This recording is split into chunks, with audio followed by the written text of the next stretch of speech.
amados hermanos. Es un bendito privilegio comenzar el año con ustedes aquí, algo que disfrutamos muchísimo. Ayer, como le decía Joel, tuvimos un día maravilloso entre nosotros los jóvenes. Compartimos y fue un día en el que yo recibí mucha bendición y mi esposa también. Espero que ellos también haya sido así. Pero la verdad que fue muy bueno.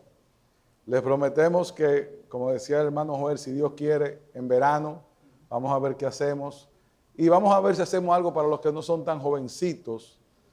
Y pasamos ese buen tiempo, pero la verdad que sí, la pasamos muy bien. Yo quiero pedir algo que prometí anoche a mi tía. Yo estoy aquí también porque mi tío está muy mal. Él no es un tío para mí, es casi como un padre. Y ya está en una situación muy delicada. Y yo le prometí que le iba a pedir a ustedes, como pedía ya a la iglesia nuestra, que por favor oren por él. Él mañana tiene un examen que es crucial. Si ese examen no sale bien, ya la cosa está más complicada.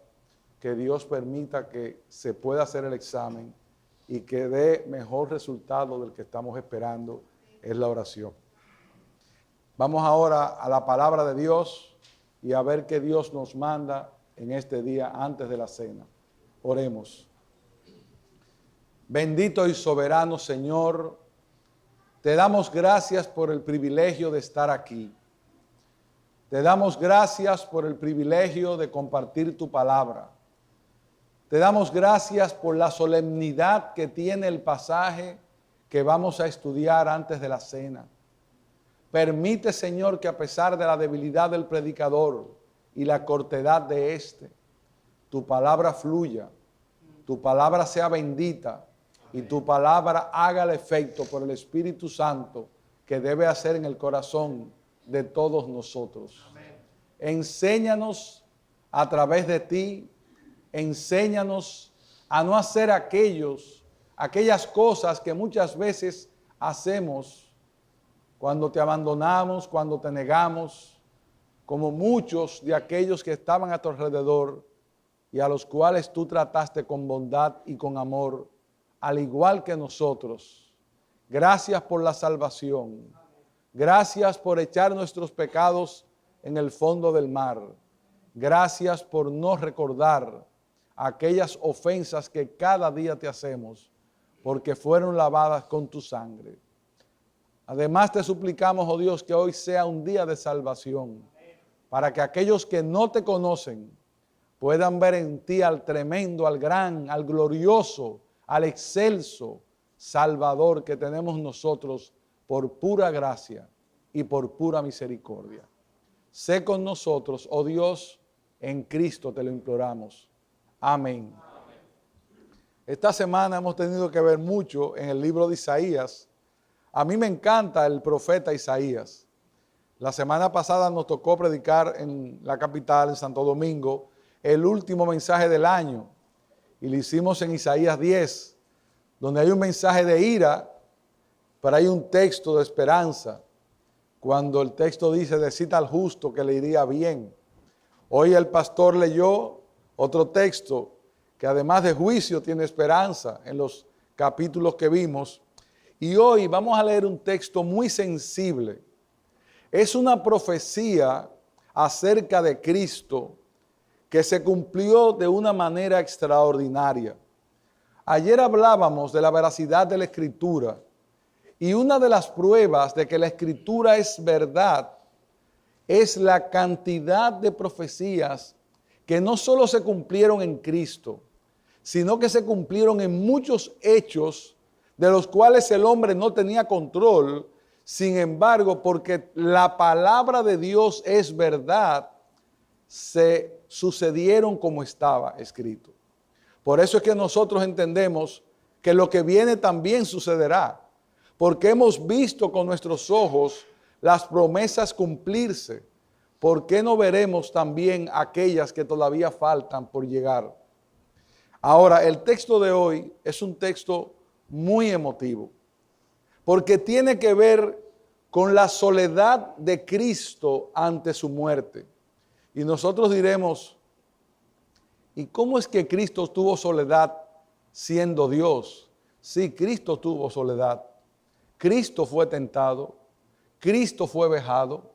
Y ustedes saben por qué Cristo pasó todo eso. Porque Él no tuvo reparo en abandonar su trono para ocupar el lugar que a nosotros nos tocaba ocupar. Y en su humanidad sufrió muchas de aquellas cosas que nosotros también sufrimos. La única diferencia entre Cristo y nosotros es que Cristo no pecó y que aún ante el abandono y el oprobio, Él siempre tuvo en su corazón extender el perdón a todos aquellos que de alguna forma le hemos faltado de muchas maneras. ¿Qué pasa con nosotros los hombres? Que nosotros guardamos. Nosotros nos sentimos heridos. Nosotros a veces pensamos que no hemos sido reconocidos todo lo que debiéramos. Nosotros hemos tenido traición de personas muy cercanas y también hemos traicionado a otros.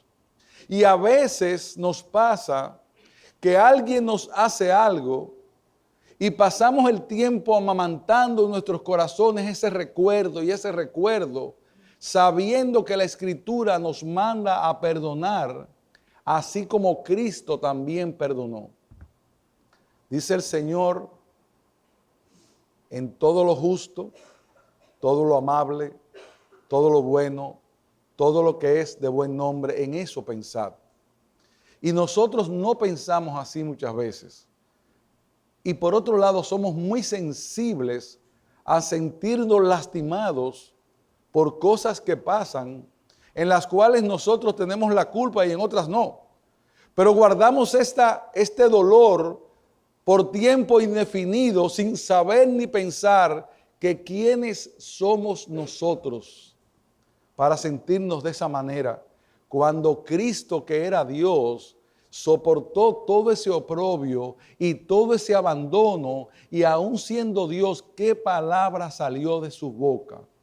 Siempre el perdón y siempre la comprensión.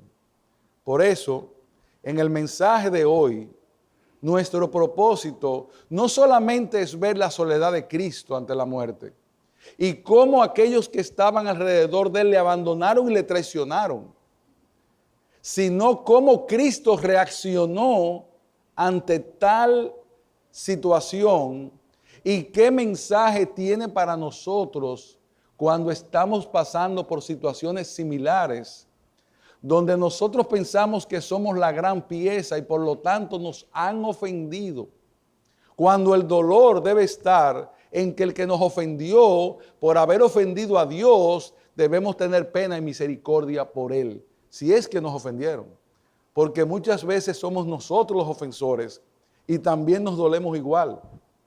Otras veces no somos reconocidos y estamos esperando un reconocimiento por algo que hicimos y nadie se dio cuenta. Pero ustedes quieren que le digan la verdad, mis hermanos. No importa quién se dé cuenta. El Señor está ahí y ve lo que nosotros hacemos. Nosotros decimos que trabajamos para Cristo, pero con nuestros hechos todo el tiempo estamos esperando una recompensa de los hombres. Y escúchenme bien, de los hombres no esperemos nada.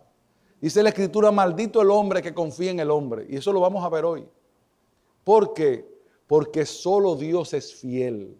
Solo Cristo es fiel. Solo Cristo no nos va a abandonar. Y si yo pidiera que levantaran las manos aquí, todos aquellos que en algún momento han sido heridos de esa manera, yo creo que todos levantaríamos la mano. Unos con gente muy cercana, otros con gente no tan cercanas, muchas veces con juicios injustos, otras veces con juicio justo. Sin embargo, todos de alguna manera hemos guardado dolor en nuestros corazones. Pero vamos a ver hoy cómo al Señor, aquellos que eran más cercanos a Él, le abandonaron. Y en el caso de Judas le traicionó. Pero eso no pasó por casualidad. Eso pasó porque estaba escrito que él sería un varón de dolores, experimentado en quebranto, y que el Señor tendría que pasar por todas esas cosas.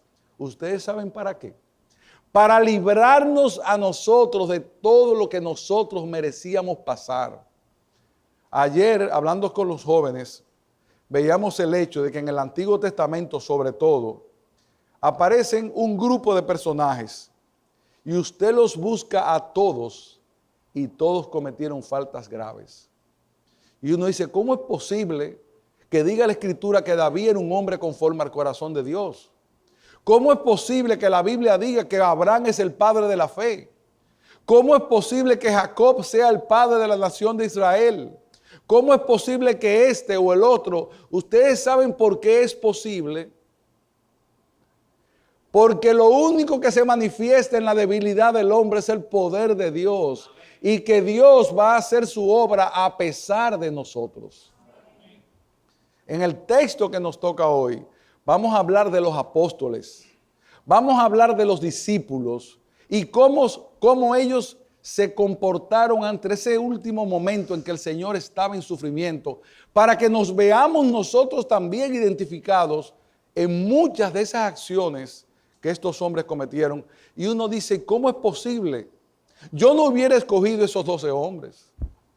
Mira cómo se portaron muchas veces con el mismo Señor. Pero el Señor los escogió porque no depende de ellos ni de nosotros, depende del poder de Dios. Y el poder de Dios se perfecciona en nuestra debilidad. ¿Para qué? Para que nadie se gloríe. Aún hacíamos mención a la misma genealogía de Cristo. En la genealogía de Cristo aparecen unos personajes que si lo hubiéramos escrito nosotros, lo hubiéramos pasado por alto para que no aparecieran en nuestra familia esos elementos. Pero ahí están claros para que sepamos que es que no hay justo ni a uno. Si el Señor hubiera buscado justos para hacer la obra, ninguno de nosotros estuviéramos aquí. Él vino a buscar a pecadores para el arrepentimiento. Yo no vine a buscar a los sanos, sino a los enfermos. Y por eso estamos aquí. Porque Dios usa gente como ustedes y como nosotros, llenos de pecados y debilidades. Pero Dios perdona, Dios ama. Y eso hace que su gloria sea mayor, porque con instrumentos tan débiles se haga la obra que Él hace. Eso pasó con los apóstoles. Estos hombres, cuando el Señor muere, ustedes van a ver ahorita cómo lo abandonan. Sin embargo, Él no les recriminó cuando regresó. Simplemente los usó. Y hizo una obra tan grande, que todavía hoy estamos predicando su nombre por causa de las obras de estos hombres. Porque las obras no dependían de ellos, dependían del Señor de ellos. En ese contexto vamos al texto que está en Isaías, capítulo 53, versículos del 1 al 5. Yo voy a leer en la Biblia de las Américas, van a ver un poco de diferencia porque es más textual que la que ustedes normalmente usan aquí, pero el sentido es el mismo. ¿Quién ha creído nuestro mensaje? Isaías capítulo 53. ¿A quién se ha revelado el brazo del Señor? Creció delante de él como renuevo tierno, como raíz de tierra seca, no tiene aspecto hermoso ni majestad, para que le miremos, ni apariencia para que le deseemos. Fue despreciado y desechado por los hombres, varón de dolores y experimentado en aflicción. Y como uno de quien los hombres esconden el rostro, fue despreciado y no le estimamos. Ciertamente, Él llevó nuestras enfermedades y cargó con nuestros dolores. Con todo, nosotros le tuvimos por azotado, por herido de Dios y afligido. Mas Él fue herido por nuestras transgresiones, molido por nuestras iniquidades. El castigo por nuestra paz cayó sobre Él, y por sus heridas hemos sido sanados. ¡Qué pasaje! ¡Qué descripción del Señor! ¡Qué expresión tan profunda de que el Señor fue herido y abatido! Cuando nosotros leemos los evangelios, en los 4, nosotros vemos de diferentes ángulos y visiones el cumplimiento de todos esos padecimientos que el profeta Isaías, y no solamente Isaías, sino otros de los profetas y aún de los salmos, profetizaron acerca del sufrimiento de Cristo. Sufrimientos que no solamente fueron físicos en la muerte de la cruz, que fue bastante, porque no hay un dolor más indescriptible, como lo describen médicos que han estudiado el asunto, que morir en una cruz, por todo lo que eso implica. Pero los sufrimientos de Cristo en ese momento no solamente fueron físicos, sino que fueron sentimientos de tristeza llevadas a su corazón y a sus emociones. Y en el verso que vamos a estudiar, donde dice desechado, despreciado de los hombres, varón de dolores y experimentado en aflicción, este verso no solamente habla de esa aflicción física. Aquí hay un componente de una aflicción emocional en el corazón de Cristo. Este verso hace un énfasis en el rechazo del cual el Señor sería objeto, rechazo que Isaías no vio, sino que profetizó, pero que sí nosotros hemos visto a través de la Escritura, porque ya sucedió. Y pudimos confirmar que todo eso que dijo Isaías ahí se cumplió en el Señor Jesucristo. Y aunque el desprecio del Señor lo sufrió de muchas maneras, y ese dolor emocional fue de muchas formas diferentes, hoy nosotros queremos enfatizar en el sufrimiento que le provocaron aquellos que estaban cerca de él. Aquellos que anduvieron con él 3 años, 2 años. Aquellos que fueron sus discípulos. Aquellos que eran sus amigos del alma. Aquellos que compartieron con él el ministerio. Es sobre esos que nosotros queremos hablar esta mañana. Y para comenzar, vamos a ver el hecho más ignominioso que se pudo cometer en contra del Señor Jesucristo. Y uno de los actos más dolorosos que pudo provocarle a alguien que estaba cercano a él, y es la traición de Judas. Esta traición de Judas llama la atención. Primero porque Judas pertenecía al grupo de los que eran más cercanos a Cristo. Judas estuvo con él andando y lo vio haciendo milagros. Y aparentemente era un hombre de confianza, porque según la Escritura podemos inferir que Judas era una especie de administrador, una especie de tesorero, por lo cual para los apóstoles era un hombre de confiar. No era alguien que decían, tengan cuidado con Judas. No, Judas se parecía a los demás, andaba como todos. Por eso dice el Señor que en la iglesia de Cristo ángeles vendrán a cegar, porque a veces están mezclados unos con otros y no nos damos cuenta. Cuídenos el Señor a nosotros en nuestros corazones de tener un corazón malo, estando sentados escuchando la palabra. Examinemos nosotros mismos. De ninguna manera quiero pensar, ni lo pienso, que haya nadie con una maldad de esa naturaleza. Pero algún tipo de maldad tenemos nosotros y a veces parecemos simples ovejitas y no somos tan ovejitas, tanto que se confunde la gente.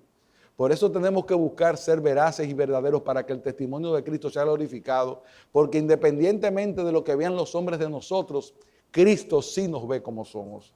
Él sabe lo que nosotros pensamos y quiénes somos, y él sabía que Judas lo iba a traicionar. Estaba profetizado, pero simplemente lo tuvo ahí porque había un propósito con él. Sin embargo, ¿qué nos llama la atención? Que nadie notó que Judas iba a ser el traidor. Judas le vio a él sanar. Judas estuvo cerca de él todo ese tiempo. Sin embargo, es Judas en quien se cumple la profecía, de que él lo vendería por 30 monedas de plata. Usted sabe lo que es, porque yo quiero que hoy usemos la imaginación y que hoy nos coloquemos en el lugar y que estemos en la escena de donde sucedió. Usted sabe lo que es que un amigo suyo lo venda por 30 monedas de plata. Piénselo. Que usted lo estén buscando para entregarlo por algo y usted diga, yo te lo voy a vender, yo te lo voy a poner fácil, dame $200, dame $500, dame $1000 que yo te lo voy a entregar a mi amigo, no a un enemigo que me hizo daño, no, a mi amigo, aquel con quien yo compartí muchos momentos y a lo mejor muchas comidas, pero Judas no tuvo reparo en entregar a su Señor por 30 monedas de plata. ¿Pero por qué fue así? Porque estaba profetizado, tenía que ser así. Sin embargo, tenía que ser así porque el corazón de Judas también era malvado, porque ahí están las dos partes. Judas tenía un corazón de tal manera que pudo hacer esto, y no como Pedro, no se arrepintió, fue y se ahorcó. Porque una cosa es arrepentirse y otra cosa es tener remordimiento. Judas tuvo remordimiento, Pedro tuvo arrepentimiento. Y ahí está la diferencia, que habían dos corazones muy diferentes. Pero Judas, su amigo, le vendió por 30 monedas de plata.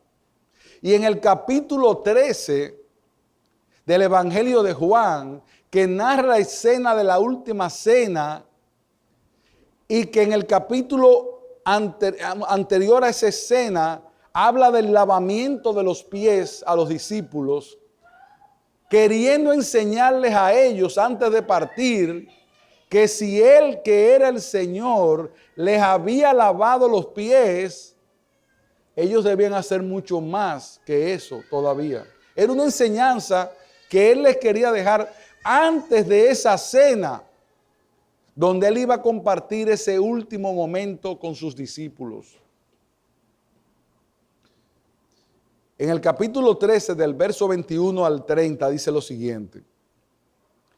Habiendo dicho Jesús esto, se angustió en espíritu y testificó y dijo, en verdad os digo que uno de vosotros me entregará.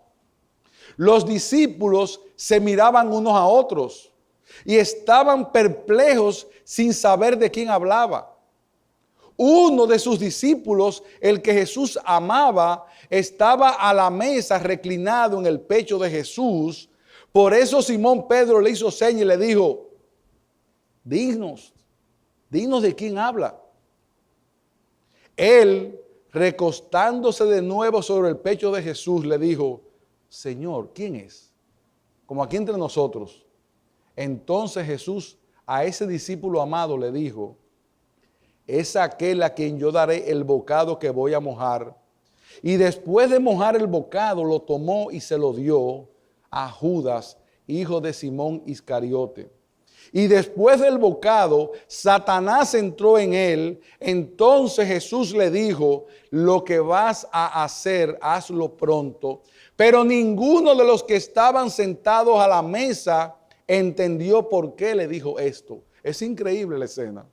Están sentados ahí y uno de los evangelios dice que cada uno preguntaba, Señor, ¿soy yo? Porque todos se creían capaces de entregarlo. Nadie pensó en Judas.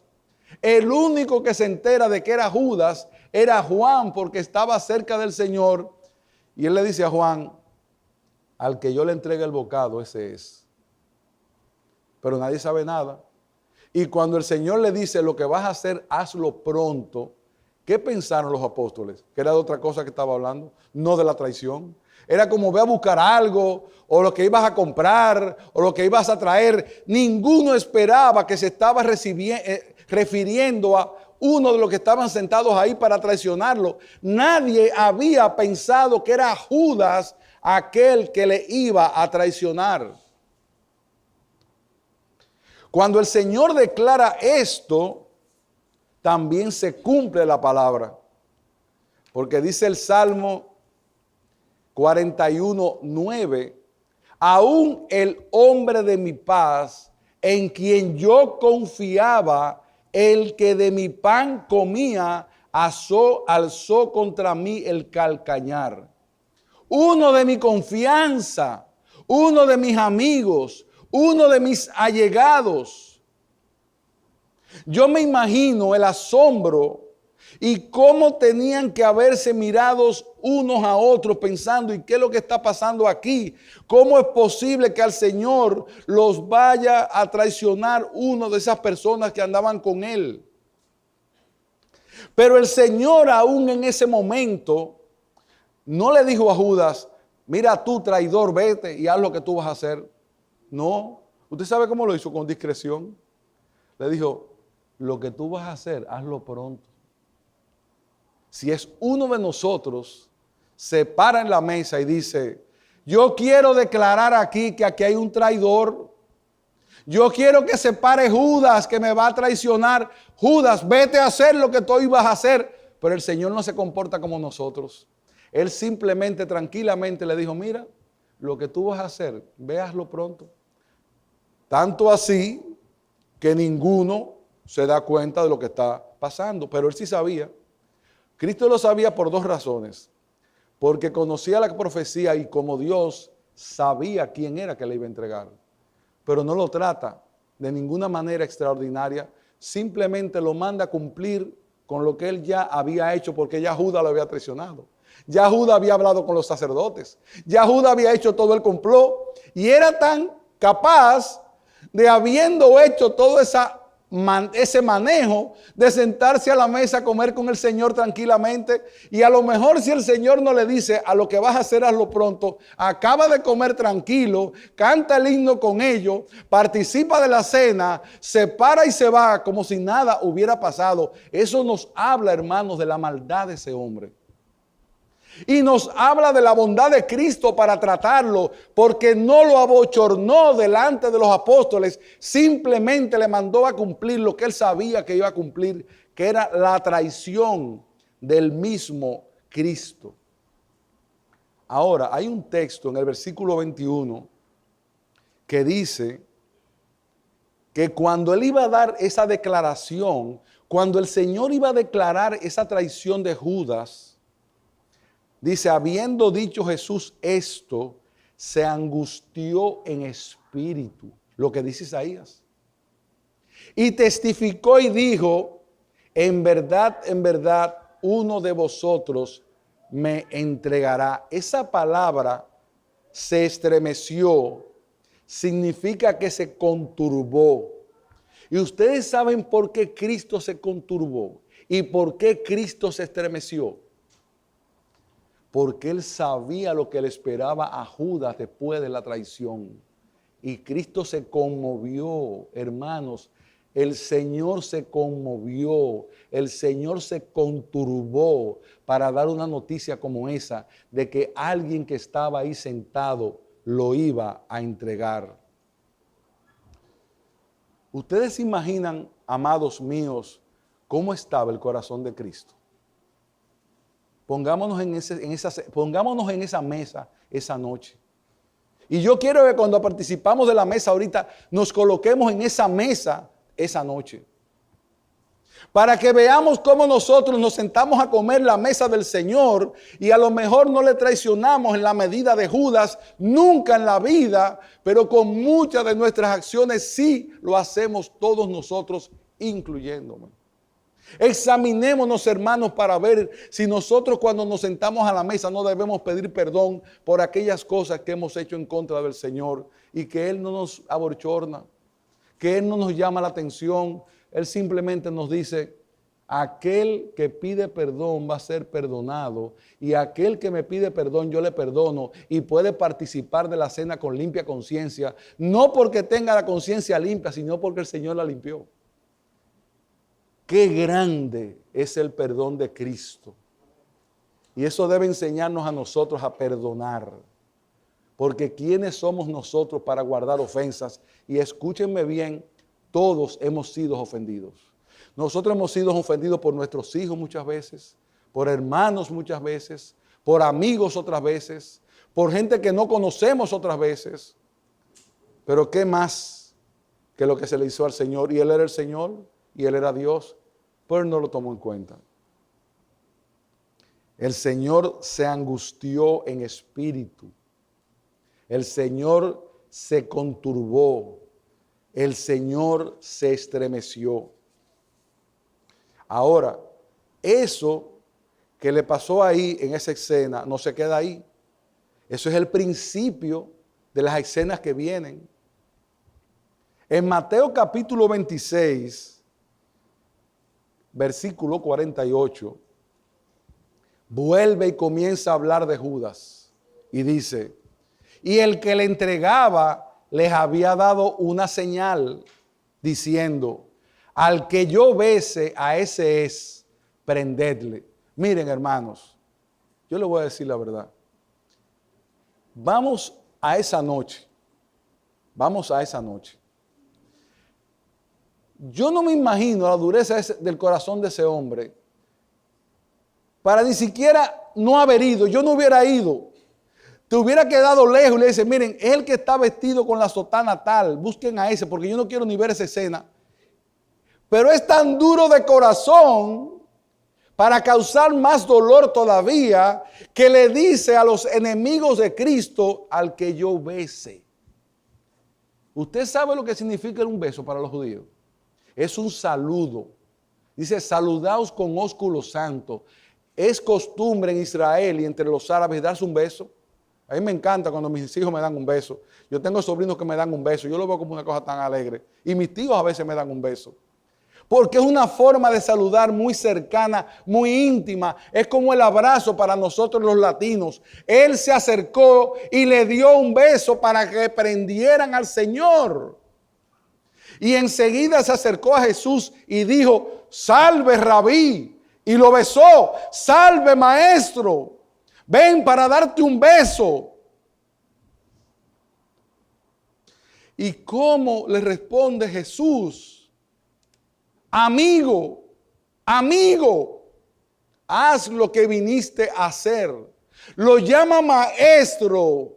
Le da un beso que dice la escritura textualmente que fue aparatoso. No fue un besito, fue que se le acercó y lo besó. Lo besó como tú besas a un amigo amado.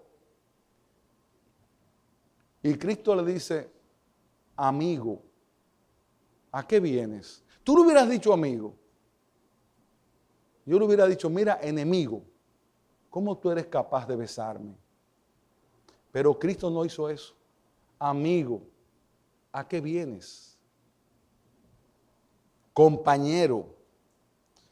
Serenamente el Señor le dijo con ese corazón destrozado por ese acto tan vil, por ese acto tan crudo de entregar a su Señor con un beso, con un abrazo, diciéndole maestro, rabí. Pero no solo el Señor experimentó la traición de Judas, sino que el Señor experimentó la soledad de los más cercanos a Él antes de ser entregado. Cuando Él se preparaba en angustia para tomar el cáliz de la ira de Dios en nuestro lugar, hermanos. El Señor se angustió en su corazón, no solamente porque ya Judas lo había entregado, sino porque Él sabía lo que le esperaba. Él sabía los dolores que tenía que pasar. Él sabía el significado de cargar sobre él la ira de Dios y la soledad del Padre. Él sabía lo que tenía en el propósito de su vida para poder salvarnos a nosotros de esa condenación, de esa traición y de esa crucifixión, que éramos nosotros quienes lo merecíamos. Pero Él siguió adelante. Él no se paró ahí. Ahora, ¿qué pasó? Vamos a ver la escena ahora con los discípulos. Ya no con Judas, ya Judas sale del panorama. Ya Judas lo entregó y ahí es que se va desesperado y hace todo lo que ustedes saben que hizo. Dice Mateo capítulo 26, versículos 36 al 41. Entonces Jesús llegó con ellos a un lugar que se llama Getsemaní y dijo a sus discípulos: sentaos aquí mientras yo voy allá y oro. Y tomando consigo a Pedro y a los dos hijos de Zebedeo, comenzó a entristecerse y a angustiarse. Volvamos a la escena. Estamos en Getsemaní. No ha pasado todavía todo el evento. El Señor, ¿qué hace? Lo que nosotros deberíamos hacer cuando vienen las cosas difíciles. Yo quiero orar. ¿Usted ora? ¿O usted se pone a llorar? Llore, pero ore. ¿Usted sabe por qué? Porque Jesús oró. Y oró en el momento de la angustia para enseñarnos que Él fue varón de dolores. Y que Él conoce nuestra debilidad. Que Él sabe cuando nuestros corazones están pasando por aflicción. Porque Él las entiende, porque Él la pasó, amado hermano. Por eso cuando la aflicción viene a tu alma, piensa en la aflicción de Cristo, busca la Escritura, toma los salmos, apártate a orar solo o con alguien para clamar a Dios porque tu espíritu está angustiado. Muchas veces nosotros llegamos a un grado de dolor con situaciones que nos pasan, que nosotros pensamos que no vamos a poder con ellas. Es ahí cuando hay que sentarse y decir: Señor, ten misericordia de mí. Señor, sobrellévame con esta carga. Señor, yo no puedo con ella. Yo estoy angustiado porque el Señor, que era Cristo, que era Dios, se angustió. Y le dijo a los apóstoles: siéntense ahí y déjame irme con estos que son los más cercanos para yo irme a orar. Y se llevó a los dos hijos de Zebedeo y a Pedro. Entonces dijo algo que nosotros a veces como creyentes no dejamos ver para que nadie vea que estamos pasando por sufrimiento. Siempre estamos estoicos. No, hermanos, el cristiano sufre, el cristiano llora, el cristiano se duele. ¿Y usted sabe por qué? Porque Cristo puso esos sentimientos en nosotros. No están ahí. Así como la risa, está el dolor. Y dice aquí que comenzó a entristecerse y a angustiarse. Y les dice a los apóstoles que están ahí: mi alma está muy afligida hasta el punto de la muerte. Quedaos aquí, velad conmigo. ¿Ustedes creen que el Señor lo necesitaba? Dios necesitaba que tres estuvieran con Él orando ahí. Él estaba dando una lección. Y Él quería tener esos amigos cerquita ahí en ese momento difícil de la vida. Y adelantándose un poco, cayó sobre su rostro orando y diciendo: Padre mío, si es posible que pase de mí esta copa, pero no sea como yo quiero, sino como tú quieras. Que se haga tu voluntad.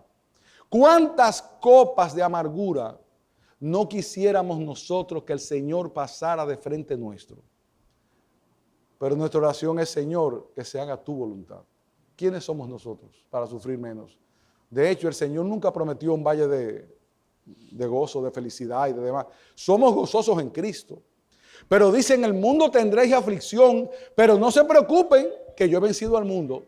Y que esa aflicción algún día será curada. Y dice que en el cielo el Señor enjugará cada lágrima tuya y mía. No te preocupes, hermano.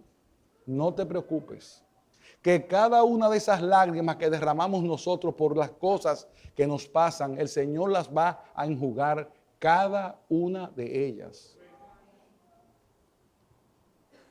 Y adelantándose un poco, cayó sobre su rostro orando: Padre mío, si es posible. Él le pidió a Dios: si es posible, pasa de mí esta copa, pero no haga lo que yo quiero, sino como tú quieras.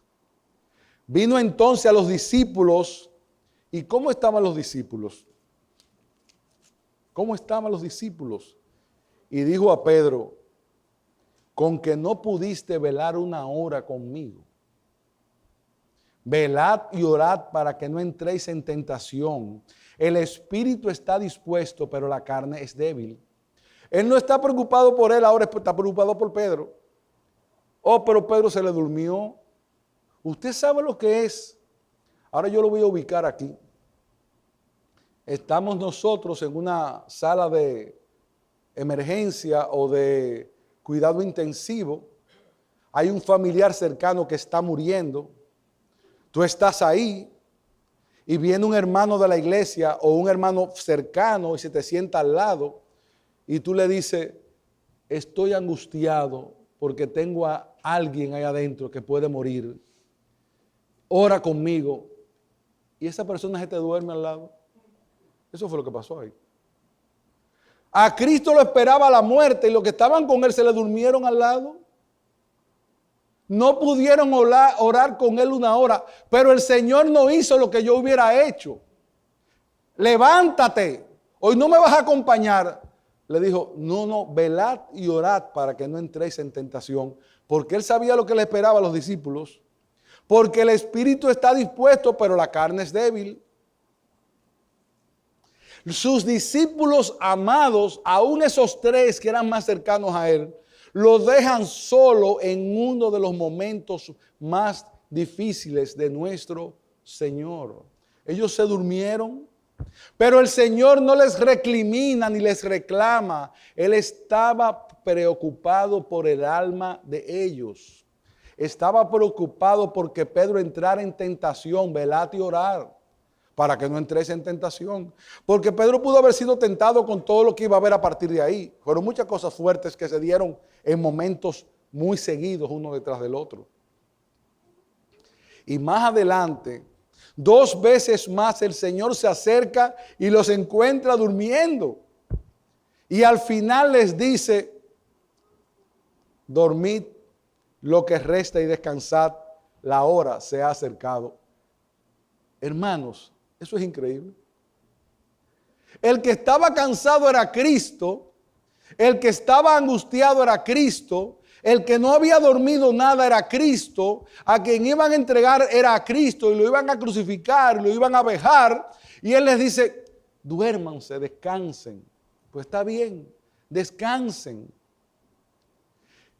Dormid que resta y descansad, la hora se ha acercado. Cuánta compasión.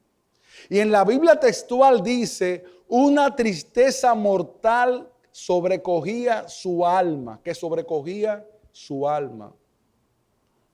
Y muchos podrían ser, hermanos, los episodios que podríamos narrar alrededor de esta escena en Getsemaní y de lo duro que fue toda la situación. Sin embargo, ahora queremos entrar a otra parte de la profecía, y es la negación de uno de sus más cercanos colaboradores, de aquellos que él se llevó aparte a orar con él. Pero eso era para que se cumpliera la profecía. Despreciado y desechado de los hombres, varón de dolores y experimentado en aflicción, y como uno de quien los hombres se esconden el rostro,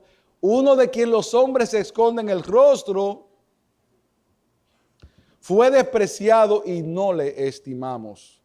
Vamos a leer en Lucas ahora, capítulo 22, 54, para ver la escena de Pedro. Lucas, capítulo 22, a partir del verso 54. Habiéndole ya arrestado, se lo llevaron y le condujeron a la casa del sumo sacerdote. Mas Pedro, y ese detalle es importante, le seguía de lejos. Ya Pedro estaba atemorizado, ya no estaba ahí cerquita, le seguía de lejos. Después de encender ellos una hoguera en medio del patio y de sentarse juntos, Pedro se sentó entre ellos. ¿Entre quiénes? Entre los que estaban ahí planificando lo de Jesús, ahí sentado como otro más. Y una sirvienta, al verlo sentado junto a la lumbre, fijándose en él detenidamente, dijo, también este estaba con él. ¿Y qué hizo Pedro? Pero Pedro lo negó diciendo, mujer, yo no le conozco. Un poco después, otro al verlo dijo, tú también eres uno de ellos. Pedro dijo, hombre, no es cierto. Pasaba como una hora más. Otro insistía diciendo, ciertamente este también estaba con él, pues él también es Galileo. Pero Pedro dijo, hombre, yo no sé de qué hablas. Y al instante, estando todavía él hablando, se cumplió la profecía que el Señor le había dicho a Pedro unos momentos y días antes. Cantó el gallo. ¿Qué le había dicho el Señor? Que Él me ama, yo te amo. Mira, Señor, yo contigo hasta la muerte. Yo contigo, es más, a mí no me lave los pies. Ese Pedro que era así con el Señor, le dijo, no te preocupes, Pedro, tú me vas a negar 3 veces. Señor, sí, tú me vas a negar antes de que cante el gallo. Y lo negó 3 veces, pero no solamente fue que lo negó tranquilamente. No, ustedes saben que yo no lo conozco, yo no sé bien quién es él. Dice la Escritura que lo dijo hasta de una forma exacerbada. Yo no conozco a este hombre. Ahora, yo le voy a hacer una pregunta. Supóngase usted que un amigo hermano suyo que está sentado a su lado ahora, a usted lo van a matar y le preguntan y usted dice, yo no conozco a ese hombre. Es más, yo nunca lo he visto. Que sí, que tú andabas con él, yo te vi en la iglesia sentado con él. Yo nunca me senté además, yo ni me di cuenta que él estaba ahí. Yo no conozco a ese hombre. Eso fue lo que hizo Pedro. Uno de sus más cercanos colaboradores para aumentar más el sufrimiento de nuestro Señor. Porque aún cuando nos traicionan los enemigos es entendible. Ahora, cuando un amigo nos niega, eso sí es duro. Eso sí es duro. Entonces, al instante, estando todavía hablando, cantó el gallo. Entonces el Señor se volvió y miró a Pedro. Ustedes, de verdad, yo quiero que ustedes conmigo vayan a esa escena, que ustedes se metan ahí en el lugar. El Señor está ahí siendo vejado por los guardias y todo lo demás. Y de repente él ve a Pedro negándolo ahí, lo estaba mirando. ¿Y qué hizo con él? Le dio una mirada cortante, dura, lo miró. Y me da la impresión que lo miró con compasión. Una mirada que le provocó a Pedro dolor, que lo provocó a arrepentimiento. Y recordó Pedro la palabra del Señor como le había dicho, antes que el gallo cante hoy me negarás 3 veces. Y saliendo fuera lloró amargamente. Amargamente. ¿Ustedes saben por qué? Por esa mirada de Cristo.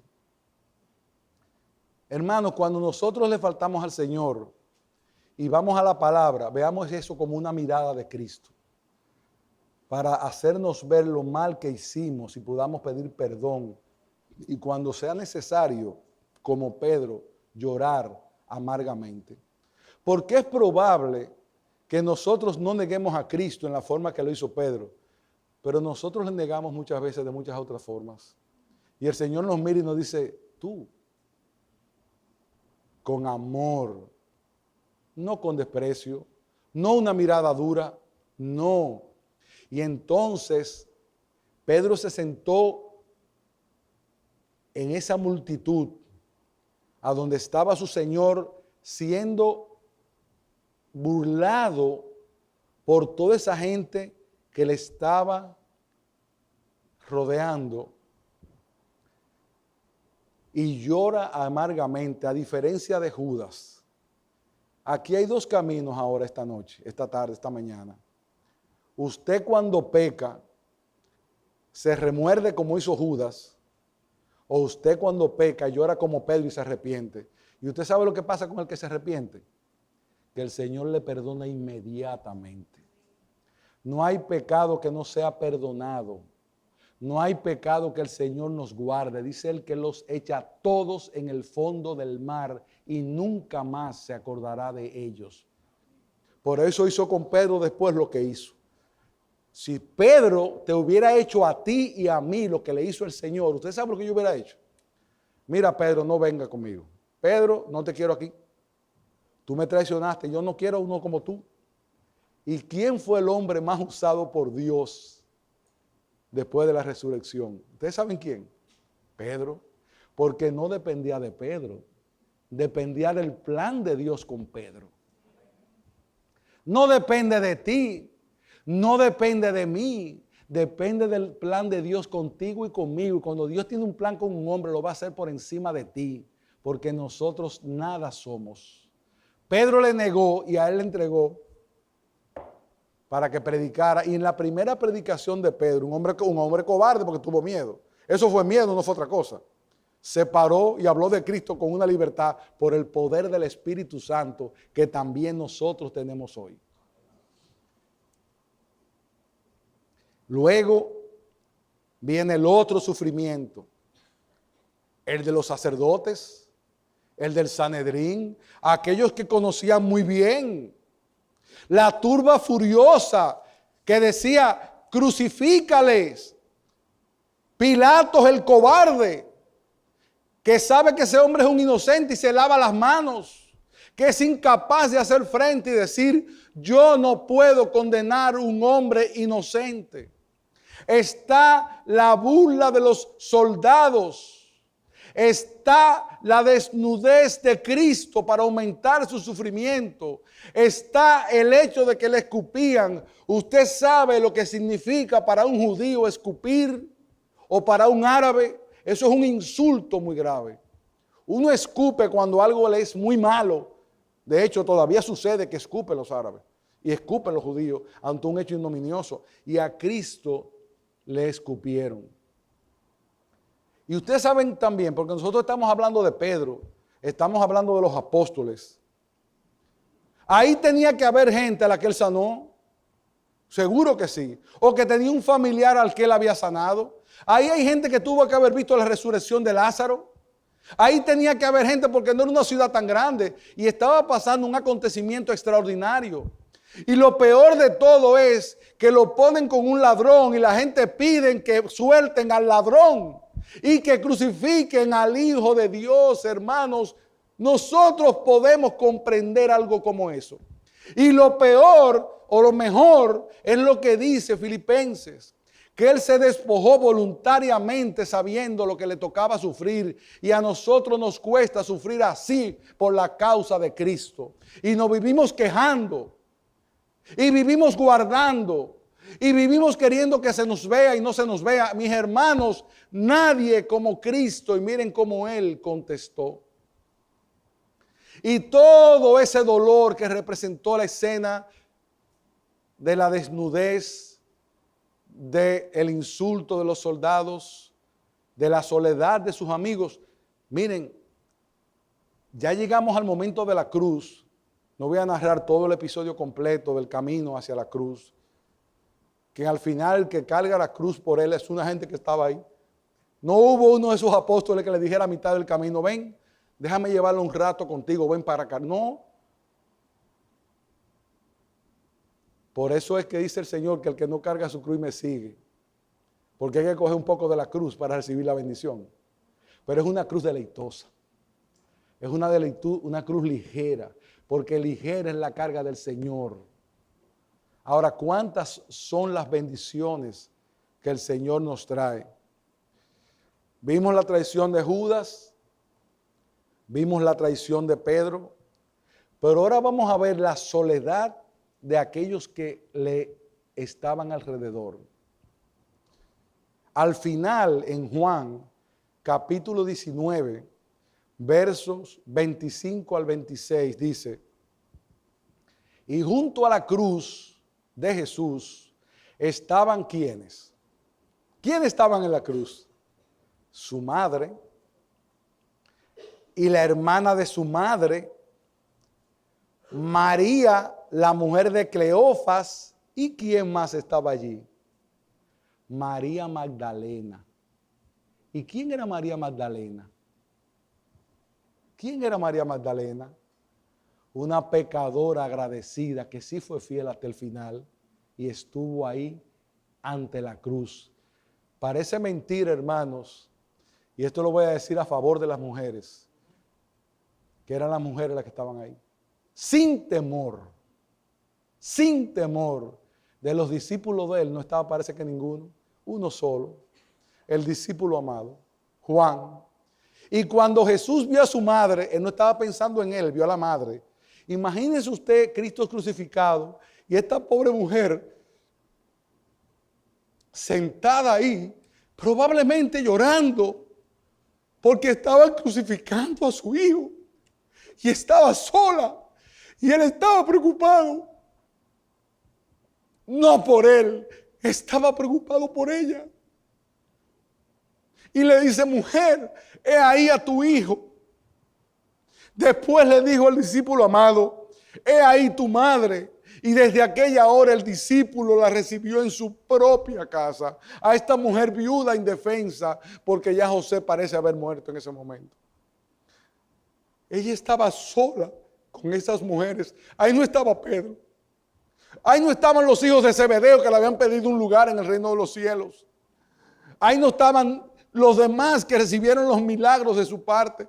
Ahí no estaban los muchos que recibieron la vista. Ahí no estaban muchos que recibieron la voz. Ahí no estaban muchos que fueron de una forma u otra sanados.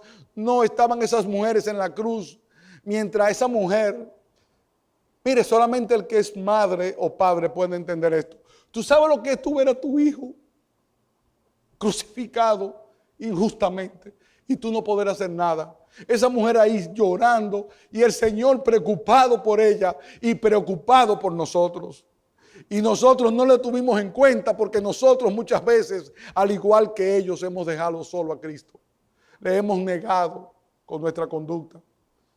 Hay veces que la gente dice, y ese es cristiano, por la forma en que se comporta. Hermanos, ubiquémonos ahí en ese lugar nosotros también. Cristo estaba solo, abandonado, lleno de dolor. ¿Y cuál es el propósito, hermanos, esta mañana de ver esa escena? No solamente el hecho de valorar lo que Cristo hizo a nuestro favor, sino examinar nuestros corazones antes de participar de la cena para saber cuánto dolor le hemos causado. Aunque el Señor ya no tiene dolor, Dios está glorificado, pero cuánto hemos nosotros hecho con Cristo que a veces le abandonamos y no lo hacemos como Pedro probablemente, no lo negamos o no lo vamos a hacer nunca como Judas, imposible. Pero cuántas veces nos da vergüenza de ser cristianos, cuántas veces con nuestros hechos negamos, cuántas veces los mismos jóvenes que están aquí, que hablábamos con ellos ayer, les da vergüenza y se puede entender decir que yo soy de ese grupo. Hermanos, no hay nada más glorioso que pertenecer al grupo de Cristo. ¿Y qué podemos nosotros hacer por Cristo? Nada, Él no necesita nada de nosotros. ¿Sabe qué? Obediencia y que le clamemos a Él y no hacer de alguna manera lo que estos hombres hicieron porque nosotros le negamos. Mire, le negamos cuando en nuestra casa nos comportamos de determinada manera, le negamos cuando en nuestro trabajo no hacemos lo correcto, le negamos cuando no venimos a la iglesia a escuchar su palabra, le negamos cuando nos da vergüenza parecer muy evangélicos y queremos parecernos al mundo, le estamos negando. Hermanos, no seamos partícipes de esa negación. Vamos a glorificar a Cristo porque Él lo merece. Porque Él ya sufrió en su muerte todo eso que nosotros debimos sufrir. Nosotros le negamos cuando no podemos velar y orar en momentos en que debemos hacerlo por su causa y por su iglesia. No le negamos con la boca, pero le negamos con nuestros hechos. Cuando uno ve este pasaje se sobrecoge, y usted sabe por qué me sobrecoge, porque yo me siento culpable. ¿Cuántas veces no me ha dado vergüenza sentado en un lugar decirle a alguien, tú conoces a Cristo? ¿A usted no le ha dado? A mí me ha dado. O que me vean demasiado evangélico, demasiado fanático. Pero a nadie le da vergüenza que lo sientan fanáticos del fútbol ni de la pelota. Es más, la ven todos los días y hay quien se pare de la televisión. Usted es así de fanático con el Señor. Miren, nosotros estamos para ser un fanático de Cristo en el sentido bueno de la palabra. Ahora, ¿qué es lo más hermoso de todo esto? Que así como Él perdonó a sus apóstoles y no les recriminó, así ha hecho también con nosotros. El Señor nos trata con amor a pesar de nosotros. Cuando el Señor resucitó, Y otra vez, de nuevo, las mujeres estaban ahí esperando. Miren, yo pienso que los apóstoles no creyeron que es verdad que iba a resucitar. ¿Ustedes saben por qué no se fueron a cada uno a lo suyo? Yo voy a resucitar y se fueron. No solamente tomaron miedo de la situación que iba a haber, no. Ellos se fueron, se apartaron y de repente el Señor resucita como había prometido. ¿Quiénes estaban ahí? Las mujeres. Ahora, luego de eso, el Señor se le aparece a sus discípulos y ustedes creen que Él comenzó a decirle, ay, mis discípulos me dejaron solo. Miren, yo en esa cruz y ustedes ninguno estuvo ahí. Y mira tú, Tomás, que tú no creías que yo iba a volver. Ay, tú, Pedro, que tú me negaste. ¿Tú crees que tú debiste negarme? ¿Usted sabe lo que hizo el Señor con Pedro? Que le preguntó 3 veces que si lo amaba. Las mismas 3 veces que lo negó. Y Pedro le dijo, Señor, tú sabes que yo te amo. ¿Y cuál era el amor que él quería que Pedro le mostraba si lo amaba a él? ¿Que hiciera algo por él? No. Le dijo, apacienta mis ovejas.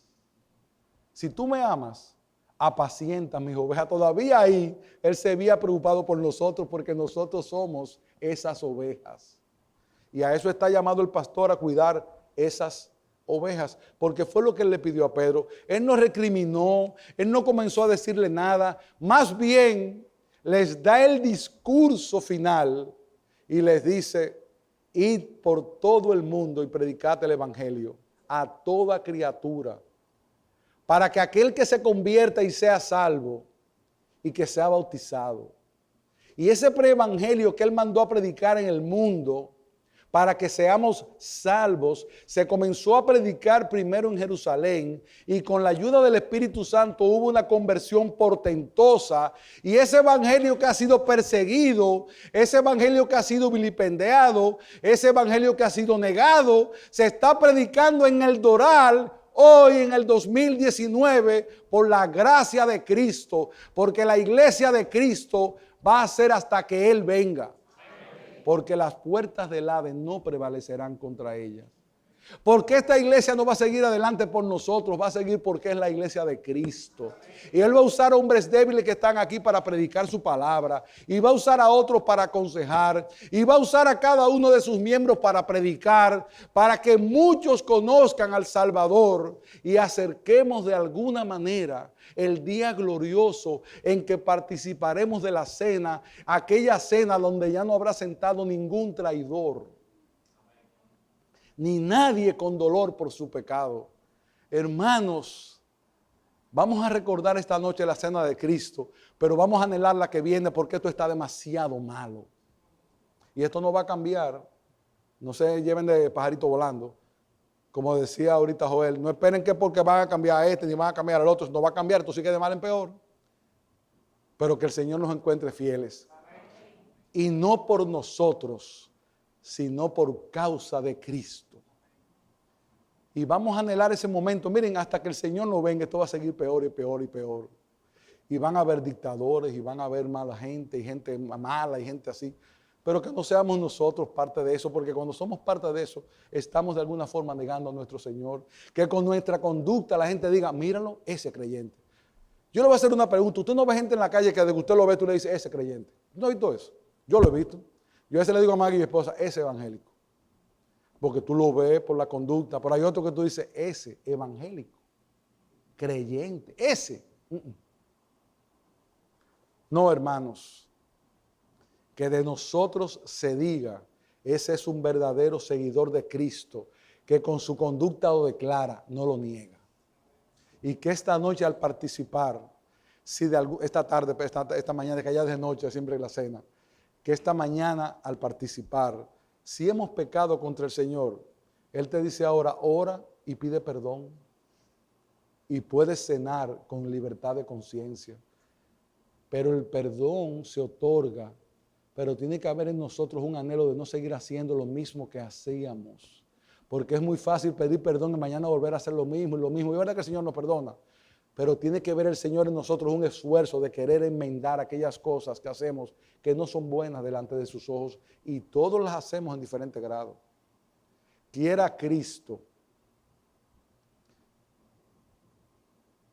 que seamos este año 2019 reconocidos por fieles.